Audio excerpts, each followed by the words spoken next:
Reproduction में हम लोग एसेक्सुअल पोर्शन पूरा कंप्लीट कर लिए थे।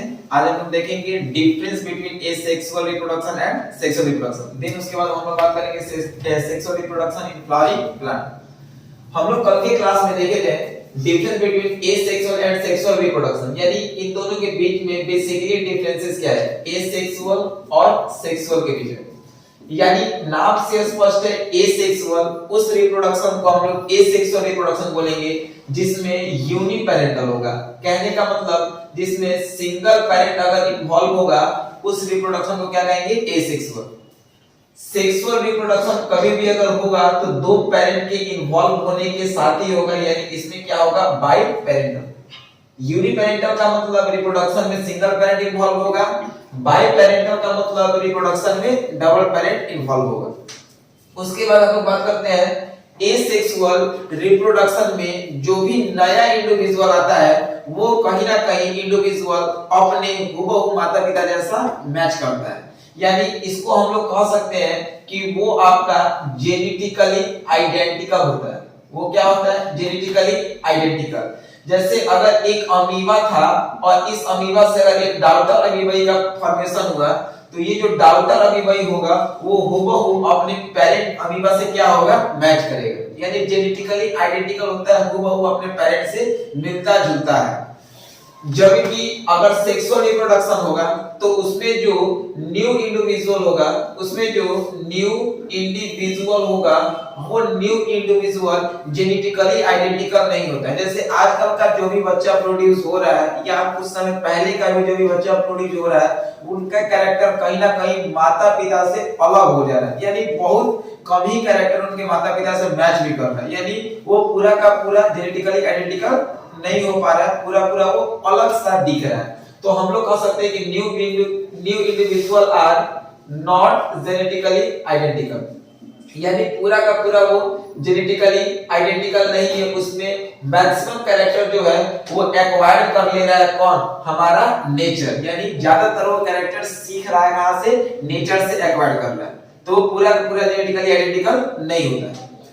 जब एसेक्सुअल रिप्रोडक्शन में एक पेरेंट है तो एक पेरेंट कभी भी सेक्स सेल का फॉर्मेशन नहीं करेगा, तो no sex cell are form. यानी एसेक्सुअल रिप्रोडक्शन में एक ही पेरेंट है और एक पेरेंट मिला के कभी भी सेक्स सेल का फॉर्मेशन नहीं करता है। जबकि सेक्सुअल रिप्रोडक्शन में बाई पेरेंटल है, दो पेरेंट, तो दो पेरेंट अगर है तो वो निश्चित है कि आपका सेक्स सेल का फॉर्मेशन करता है। ठीक है, अब जिसके पास सेक्स सेल नहीं है तो fusion of gametes are not form, fusion of gametes are not form. यानी कहने का मतलब जब उसके पास सेक्सी सेल नहीं है तो उसके पास फ्यूजन ऑफ गैमेट्स भी नहीं होगा। यानी कहने का मतलब कि जब गैमेट फ्यूज नहीं करेगा तो फर्टिलाइजेशन, जाइगोट ये सब होने की संभावना नहीं है। जबकि सेक्सुअल रिप्रोडक्शन में सेक्स सेल है तो सेक्स सेल का कहने का मतलब क्या हो रहा है, एक मेल सेक्स एक फीमेल सेक्स मिलेगा, फर्टिलाइजेशन होगा, जाइगोट बनेगा, नया इंडिविजुअल आएगा, धीरे धीरे नया फॉर्मेशन होते जाएगा। तो इसमें सेक्स सेल नहीं था तो फ्यूजन ऑफ गैमेट्स नहीं हुआ, इसमें सेक्स सेल था तो यहां पर हम लोग क्या लिखेंगे, fusion of gametes takes place, fusion of gametes takes place, यानी फ्यूजन ऑफ गैमेट्स यहां पे टेक्स प्लेस करेगा। इसको अब याद ऐसे रखोगे, यूनिपेरेंटल है, सेक्स सेल नहीं होगा, जब सेक्स सेल नहीं हो तो फ्यूजन ऑफ गैमेट्स भी नहीं होगा। बाइपेरेंटल है, सेक्स सेल होगा, और जब इसके पास सेक्स सेल है तो फ्यूजन ऑफ गैमेट्स का फॉर्मेशन होगा।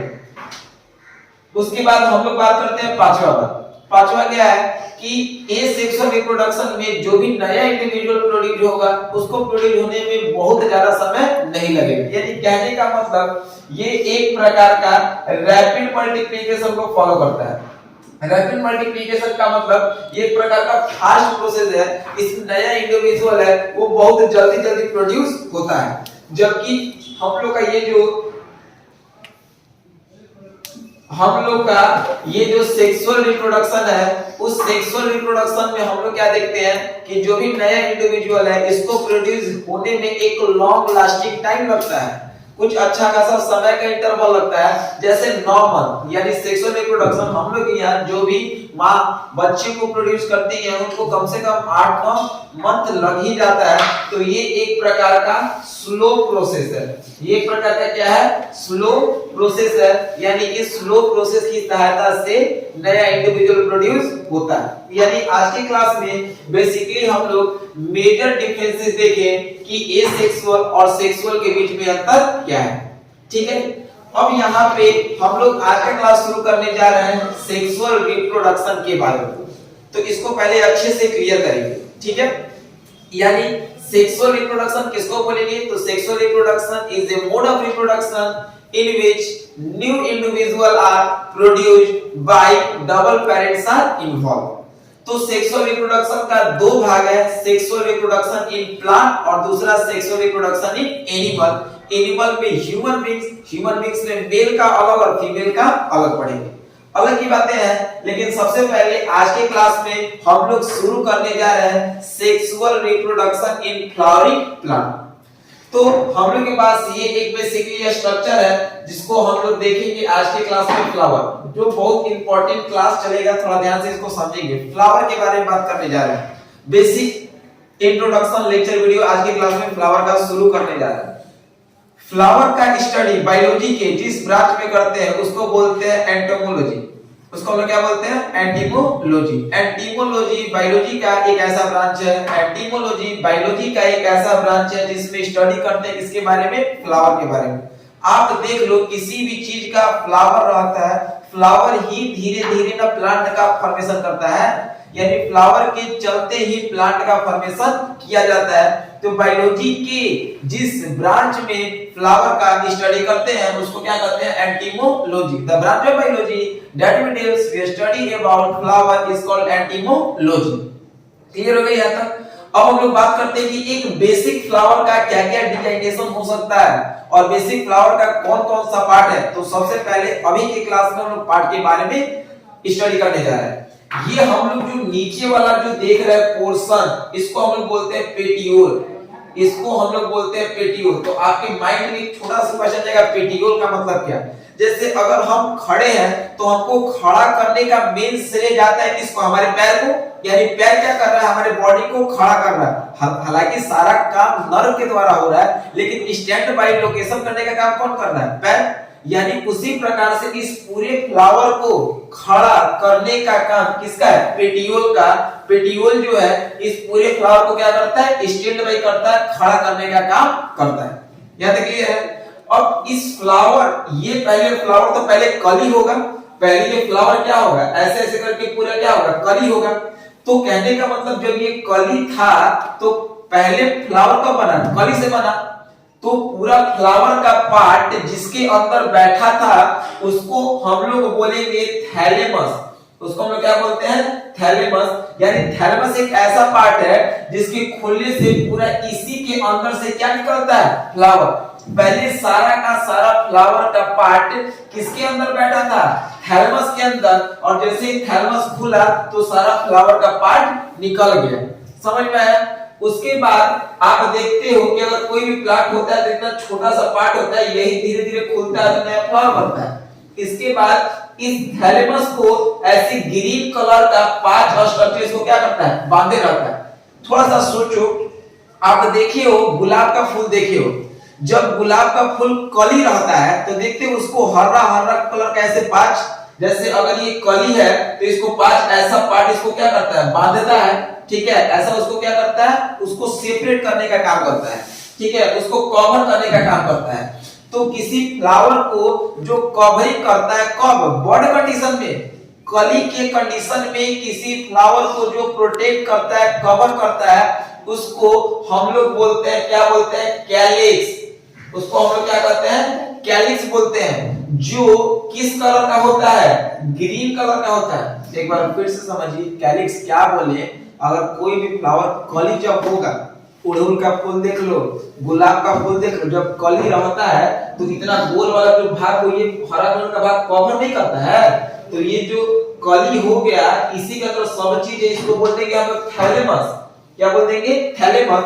इसको जो प्रोटेक्ट कर रहा है कली को जो प्रोटेक्ट कर रहा है, हरा कलर का लीफ लाइक स्ट्रक्चर जो होता है उसको हम लोग क्या कहते हैं, कैलिक्स। जनरली एक फ्लावर में कैलिक्स की संख्या 5 या 6 होता है, जो फ्लावर को बर्ड के कंडीशन में प्रोटेक्ट करता है। और इसके एक पार्ट को हम लोग बोलेंगे सेपल। एक पार्ट को हम लोग क्या कहेंगे, सेपल बोलते हैं। एक पार्ट को क्या कहेंगे हम लोग, सेपल। बताए समझ में। उसके बाद अब हम लोग इससे आगे बढ़ते हैं। तो आगे जैसे बढ़ते हैं तो अगर आप फ्लावर देखते हो तो ये फ्लावर का पार्ट होता है।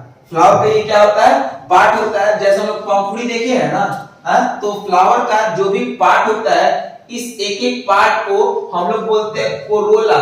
एक एक पार्ट को हम लोग क्या बोलते हैं, कोरोला। तो ये सारा समूह 1 2 3 4 5 ये आपका क्या हो गया, कोरोला हो गया। और इसके एक पार्ट को हम लोग पेटल बोलेंगे। इसके एक पार्ट को क्या कहेंगे, पेटल। अब जनरली आप देखते हो कि अगर आप दिन के समय में देख रहे हो, ठीक है, तो ये जो एक एक पार्ट यानी हमारा जो पेटल है वो अलग अलग कलर का दिखाई देता है, डिफरेंट कलर का दिखाई देता है। ठीक है, उसका पंखुड़ी जो होता है वो अलग अलग कलर का दिखाई देता है। क्यों? क्योंकि वो जितना ज्यादा डिफरेंशिएट होगा, जितना ज्यादा कलरफुल होगा, उतना ही ज्यादा भौरा उस पे अट्रैक्ट करेगा। और अट्रैक्ट करेगा तो पोलिनेशन प्रोसेस उतना ही बेहतर से वो कर पाएगा। यहाँ पे दो कंडीशन है। इस दो कंडीशन को, हमारी बातों को समझ लीजिए। दो फूल होता है, एक फूल दिन में महकता है और एक फूल रात में। रात वाला जो फूल महकता है उसको बोलते हैं हम लोग रात रानी। अब रात वाले फूल में किसी को तो कोई दिखाई नहीं देता है, तो रात वाला जो फूल होता है वो रंग बिरंग नहीं होता है। रात रानी देखोगे वो कैसा कलर का होता है, व्हाइट कलर का होता है, वो रंग बिरंग नहीं होता है। जो रंग बिरंग रात में फूल ज्यादा नहीं होता है, इसका मतलब कि उसको एक सिंपल भौरा क्या करता है, उस पे अट्रैक्ट करता है। और अट्रैक्ट करने से उसका नेक्टर उस पे डाल के किसी दूसरे फ्लावर से अपना पोलिनेशन प्रोसेस को करवाता है। जबकि दिन में जितने भी भौरे होते हैं वो अलग अलग प्रकार के भौरे उस फ्लावर पे आते हैं। तो अलग अलग भौरे जब एक फ्लावर के पंखुड़ी पे आएंगे तो उसका कलर क्या रहेगा, अलग अलग। क्योंकि एक ही कलर रहेगा तो उसे भौरा ज्यादा अट्रैक्ट नहीं करेगा। रंग बिरंगी अगर पंखुड़ी रहेगा तब ना उसमें ज्यादा भौरा आएगा, और जितना ज्यादा भौरा आएगा उतना ही ज्यादा पोलिनेशन प्रोसेस होगा।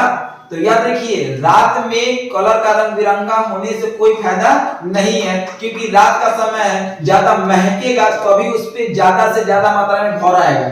और दिन के समय में कम महके चलेगा, लेकिन सबसे बड़ा दिन में अंतर क्या है कि रंग बिरंगी देखना चाहिए।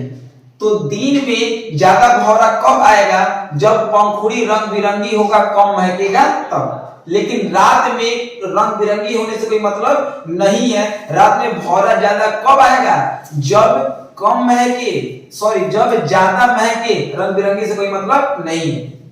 तो जितने भी भौरे होते हैं वो दिन में ज्यादा इसलिए आते हैं क्योंकि पंखुड़ी जो होता है वो अलग अलग कलर का होता है, जिसके चलते वो भौरा को अट्रैक्ट करता है। कम महके लेकिन रंग बिरंगी ज्यादा होता है। लेकिन रात में क्या होता है, ज्यादा महकता है तो वो ज्यादा भौरे को अपनी ओर क्या करेगा, अट्रैक्ट करेगा। ठीक है, लेकिन रात वाला जो होता है, आप रात रानी में अगर चीज को देखो वो उतना ज्यादा कलरफुल नहीं होता। तो रंग बिरंगी होने का फायदा क्या हुआ कि ज्यादा से ज्यादा भौरा को अपनी ओर अट्रैक्ट कर रहा है। तो इस पूरे पार्ट को हम लोग मिला के बोलेंगे कोरोला। सिंगल पार्ट को क्या कहेंगे, पेटल्स। ये जो लीफ लाइक ग्रीन कलर का स्ट्रक्चर था उसको कहेंगे कैलिक्स। एक पार्ट को क्या कहेंगे हम लोग, सेपल। ठीक है, ये पेटियोल तो सबको पता है। जैसे हम लोग किसी को गुलाब देते हैं, जब फूल देते हैं तो हम लोग तो यही डंठल पकड़ के ना दे देते हैं, तो हम लोग उसको क्या पकड़ के देते हैं, पेटियोले पकड़ के देते हैं। दूसरा चीज कि मान लो कि अगर कोई फ्लावर ग्रो कर रहा है, अगर कोई फ्लावर ग्रो कर रहा है तो जरा सोच के बताना हो कि फ्लावर अगर ग्रो कर रहा है तो फ्लावर का कौन सा पार्ट ग्रो करता है, यही से कौन सा पार्ट ग्रो करता है, कोरोला ही करता है। लेकिन कोरोला है किसके अंदर, थैलेमस के अंदर है। तो बताइएगा कि ये जो ग्रीन कलर का स्ट्रक्चर है वो ग्रीन कलर के चलते वो एक काम करेगा कि नहीं करेगा, वो एक प्रोसेस तो करेगा। क्या करेगा, फोटोसिंथेसिस। और इसी फोटोसिंथेसिस के कारण वो भोजन बनाता है और भोजन के कारण सारे पार्ट को वो पहुंचाता है। यानी आज आपको दो डाउट क्लियर हुआ कि दिन का जो फूल होता है वो रंग बिरंग क्यों होता है और रात का फूल उतना रंग बिरंगी क्यों नहीं होता है। क्योंकि हमको काम है ज्यादा से ज्यादा भौरा है, और भौरा दिन में कब आएगा, जब रंग बिरंगी होगा तब। कम महके लेकिन रंग बिरंगी होना चाहिए। रात का कंडीशन क्या है कि रात में रंग से कोई मतलब नहीं है, लेकिन ज्यादा महके तभी भौरा आएगा। तब दिन और रात का इस प्रकार से पॉलिनेशन होता है। अब समझो, यहां तक आपको क्लियर हो गया। अब मेन बेसिकली फ्लावर में दो पार्ट होता है, एक नर पार्ट और एक मादा पार्ट, यानी फ्लावर का मेल पार्ट और फ्लावर का फीमेल पार्ट। जो भी फ्लावर का मेल पार्ट होता है उस मेल पार्ट को हम लोग बोलते हैं, मेल पार्ट को हम लोग बोलते हैं एंडोईसियम। अब समझिए यहाँ पे, अच्छा मैं जनरली फ्लावर का आपको हम कितना पार्ट बताएं। पहला मेल फ्लावर का पार्ट बताएं आपको पेटियोल, क्या बताएं आपको, पेटियोल। सेकंड आपको हम फ्लावर का क्या पार्ट बताएं, थैलेमस, थैलेमस बताएं। और थर्ड पार्ट आपको हम क्या बताएं, कैलिक्स, कैलिक्स को ही सिंगल पार्ट को हम क्या कहेंगे, सेपल कहेंगे। फोर्थ पार्ट को हम क्या बताएं आपको, कोरोला बताएं, कोरोला के पार्ट को हम क्या कहेंगे, पेटल कहेंगे, ठीक है। उसके बाद पांचवा जो पार्ट है वो आपका फ्लावर का, यानी फ्लावर का मेल रिप्रोडक्टिव पार्ट है। एमआरपी कुछ और मत समझ लेना, ठीक है, मैक्सिमम रिडल प्रश्न नहीं है। मेल रिप्रोडक्टिव पार्ट, तो फ्लावर का जो मेल रिप्रोडक्टिव पार्ट है उसको हम लोग बोलते हैं एंडोईसियम, उसको हम क्या बोलते हैं, एंडोईसियम। अब ये एक पार्ट से कोई मतलब नहीं है, जैसे ये ग्रीन कलर का कैलिक्स हो गया ना, तो बस एक पार्ट को क्या कर दिए, सेपल या पेटल जो भी हो, ठीक है, तो बस एक पार्ट का नाम है। तो फ्लावर के मेल रिप्रोडक्टिव पार्ट को क्या कहेंगे, एंडोईसियम, और एंडोईसियम को ही हम लोग बोलते हैं स्टेम। इसके सिंगल पार्ट को क्या कहेंगे, स्टेमन। और अगर फ्लावर का फीमेल रिप्रोडक्टिव पार्ट है तो फ्लावर के फीमेल रिप्रोडक्टिव पार्ट को हम लोग बोलते हैं जाइनोईसियम, क्या बोलते हैं, जाइनोईसियम। और इसी के सिंगल फॉर्म को या इसी के स्मॉलेस्ट फॉर्म को, जैसे बॉडी हो गया तो बॉडी के स्मॉलेस्ट पार्ट को सेल कहते हैं, ठीक है, तो इसी के स्मॉलेस्ट यूनिट को हम लोग बोलते हैं, क्या बोलते हैं, कार्पेल, क्या बोलते हैं, कार्पेल, या फिर क्या बोलते हैं, पिस्टिल, कार्पेल या फिर क्या बोलते हैं, पिस्टिल। और ये जितना भी पंखुड़ी होता है वो सारे पंखुड़ी में ये वाला जो आप देख रहे हो ना, यही आपका है क्या, मेल रिप्रोडक्टिव पार्ट। ये जो आप देख रहे हो यही आपका मेल रिप्रोडक्टिव पार्ट है। और किसी फ्लावर का ये जो सेंट्रल पोजीशन में देख रहे हो कि पहले लोटा के जैसा है इसे, ठीक है, तो ये वाला जो पार्ट है वो फीमेल रिप्रोडक्टिव पार्ट है। तो किसी भी फ्लावर में मेल रिप्रोडक्टिव पार्ट की संख्या बहुत होती है, लेकिन फीमेल रिप्रोडक्टिव की संख्या एक ही होती है। और कहां पे वो होती है, सेंटर में। हर एक पंखुड़ी में मेल रिप्रोडक्टिव पार्ट होगा और फ्लावर के सेंटर में फीमेल रिप्रोडक्टिव पार्ट होगा, जिसको हम लोग जाइनोईसियम बोलेंगे या उसको पिस्टिल या कार्पेल बोल सकते हैं। और मेल पार्ट एंडोईसियम को क्या बोलेंगे, स्टेमन। यहां तक क्लियर है। अब हम लोग इसको ब्रीफ में जानना शुरू करेंगे। अब जैसे मेल रिप्रोडक्टिव पार्ट जो है वो इसी को हम लोग बोल रहे हैं, हम लोग किसको बोल रहे हैं, इसी को बोल रहे हैं। तो इसका भी तीन पार्ट हो गया, इसका भी कितना पार्ट हो गया, तीन पार्ट हो गया। क्या क्या हो गया, इसके ये जो लंबा जो स्ट्रक्चर दिखाई दे रहा है जो हम लोग को यहां से निकल रहा है, ठीक है, इसको हम लोग बोलेंगे फिलामेंट। इसको हम क्या कहेंगे, फिलामेंट कहेंगे, ठीक है। ये वाला जो बीच वाला जो ब्लॉब लाइक स्ट्रक्चर दिखाई दे रहा है गोल, इसको हम बोलेंगे एंथर। इसको हम क्या कहेंगे, एंथर। और इसी के अंदर होता है परागतंत्र, जिसको हम लोग बोलते हैं पोलन ग्रेन्स। क्या बोलते हैं, पोलन ग्रेन्स। इसी को हम क्या कहेंगे, पोलन ग्रेन्स। यानी एक फ्लावर में बहुत सारा मेल रिप्रोडक्टिव पार्ट हो सकता है, जिसका तीन पार्ट होता है, फिलामेंट, एंथर और इसी का अंदर होता है पोलन ग्रेन्स। कोई भी भौरा इसी को चूसती है, ठीक है, और चूस के आपको फीमेल के कार्पेल तक पहुंचाती है, जिससे फ्लावर खिलता है। हम लोग आगे पढ़ेंगे पोलिनेशन, ये सब तो क्लियर हो। अगर फीमेल का रिप्रोडक्टिव पार्ट है, फीमेल का अगर रिप्रोडक्टिव पार्ट है, तो ये जो लोटा लाइक स्ट्रक्चर आपको दिखाई दे रहा है, ठीक है, इसको इसका तीन नाम आता है। पहले ये जो डंठल टाइप के दिखाई दे रहा है लॉन्ग, इसको हम बोलेंगे स्टाइल। इसको हम क्या कहेंगे, स्टाइल। और ये जो लोटा लाइक स्ट्रक्चर आपको दिखाई दे रहा है, इसको बोलेंगे ओवरी। इसको क्या कहेंगे, ओवरी। और इसको हम बोलेंगे स्टिग्मा। इसको हम क्या बोलते हैं, स्टिग्मा। आए समझ में। अब देखिएगा, इसके बाद आप लोग जब पोलिनेशन पढ़िएगा तो पोलिनेशन में क्या पढ़े, the transfer of pollen grains from anther to stigma. यानी एंथर से जब स्टिग्मा जाएगा तो पोलिनेशन, अगर एक ही फ्लावर के इससे निकल के इसमें जाएगा तो सेल्फ, और दूसरे में जाएगा तो क्रॉस पोलिनेशन। यानी बेसिकली अभी की क्लास में आप लोग यही सीखे हैं। Number 1.